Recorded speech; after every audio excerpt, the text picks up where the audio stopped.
ఇంటర్వ్యూలో పవన్ కళ్యాణ్ చెప్పిన విషయాలు ఏంటంటే, నేను అసలు పెళ్ళే చేసుకోవాలనుకోలేదు, కానీ 3 పెళ్లిళ్ళు చేసుకోవాల్సి వచ్చింది. నేను యాక్టింగ్ చేయాలని అస్సలే అనుకోలేదు, కానీ సినిమాల్లో నటించాల్సి వచ్చింది. అట్లనే నేను రాజకీయాల్లోకి రావాలని అస్సలే అనుకోలేదు, కానీ రావాల్సి వచ్చింది. ఇట్లాంటి ఇంట్రెస్టింగ్ థింగ్స్ అతను చెప్పడం జరిగింది. వాటిని ఇంగ్లీష్లో మనం ఎట్లా మాట్లాడాలనేది ఈరోజు క్లాస్లో చాలా ఈజీగా నేర్చుకునే ప్రయత్నం చేద్దాం. ఓకే, నేను అస్సలే అనుకోలేదు, ఓకే, ఇలా చేయాలని అలా చేయాలని అని చెప్పడానికి సింపుల్గా ఐ నెవర్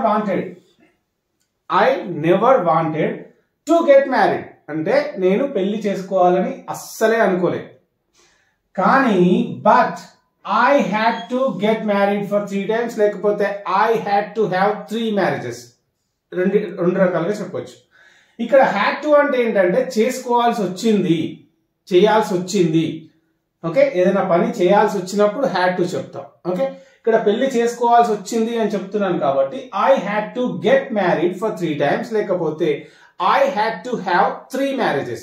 2 sentences లో ఏదైనా కూడా కరెక్ట్. ఓకే, ఇప్పుడు చూడండి, నేను అస్సలే అనుకోలేదు. మీరు కూడా చాలాసార్లు చెప్పొచ్చు, నేను ఇంజనీరింగ్ చేయాలని అస్సలే అనుకోలేదు, but I had to do it అంటే ఎట్లా చెప్తారు? I never wanted to do engineering but I had to do it. Okay, because my dad wanted me to do it. మా డాడ్, నేను అదే చేయాలని మా డాడ్ అనుకున్నాడు కాబట్టి చేయాల్సి వచ్చింది, but I never wanted to do. ఇట్లా మీరు చాలా సెంటెన్సెస్ చెప్పొచ్చు. Okay, so I never wanted to join this college, ఈ కాలేజీలో జాయిన్ కావాలని అస్సలే అనుకోలేదు, but I had to join అంటే నేను జాయిన్ కావాల్సి వచ్చింది అని. ఓకే, ఈ విధంగా I never wanted to go to యుఎస్ఏకి వెళ్ళాలని అస్సలే అనుకోలేదు, but I had to go కానీ నేను వెళ్ళాల్సి వచ్చింది. ఇట్లాంటి 2 different situations ని చాలా ఈజీగా చెప్పండి. ఇంకొక సింపుల్ విషయం ఏంటంటే, వాంటెడ్ టు తర్వాత వర్బ్ నెంబర్ 1 వస్తుంది, అట్లనే హ్యాడ్ టు తర్వాత వర్బ్ నెంబర్ 1 మాత్రమే వస్తుంది. గుర్తుపెట్టుకోండి, హ్యాడ్ టు తర్వాత కూడా వర్బ్ నెంబర్ 1 వస్తుంది. ఓకే, అది ఇంకా ల్యాండ్ మార్క్, గుర్తుపెట్టుకోండి. సెకండ్ సెంటెన్స్ వచ్చినప్పుడు I never wanted to act in movies, నేను మూవీస్ లో నటించాలని ఎప్పుడూ అనుకోలేదు, అస్సలే అనుకోలేదు. అది కూడా చెప్పడం జరిగింది అతను. I never wanted to act in movies లో నటించాలని అస్సలే అనుకోలేదు, but I had to become a hero, నేను హీరో కావాల్సి వచ్చింది అని చెప్పిండు అతను. ఓకే, ఈ విధంగా. అట్లనే ఇంకొక ఆసక్తికరమైన విషయం కూడా అందులో చెప్పడం జరిగింది.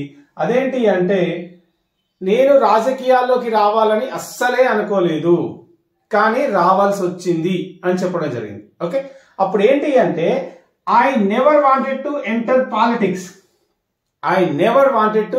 పాలిటిక్స్ అంటే నేను రాజకీయాల్లోకి రావాలని అస్సలే అనుకోలేదు, కానీ ఏమైంది?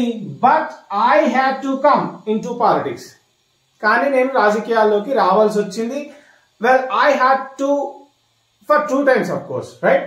ఎనీవే, ఇక్కడ ఏంటి, నేను పాలిటిక్స్ లోకి రావాలని అస్సలే అనుకోలేదు, I never wanted to enter politics, కానీ ఏమైంది? But I had to come in to politics, కానీ నేను రాజకీయాల్లోకి రావాల్సి వచ్చింది అని చెప్పుకోవడం. ఓకే, అట్లనే ఇంకా ఇప్పుడు చూడండి, నెవర్ వాంటెడ్ అంటే అస్సలే అనుకోలేదు, హ్యాడ్ టు అంటే చేయాల్సి వచ్చింది. క్లియర్? అట్లనే త్రివిక్రమ్, మీరు ఇద్దరు క్లోజ్ ఫ్రెండ్స్ అని కూడా అడగడం జరిగింది. ఆర్ యూ క్లోజ్ ఫ్రెండ్స్ అని. Trivikram and you are close friends అని చెప్పి బాలకృష్ణ క్వశ్చన్ అడిగిండు.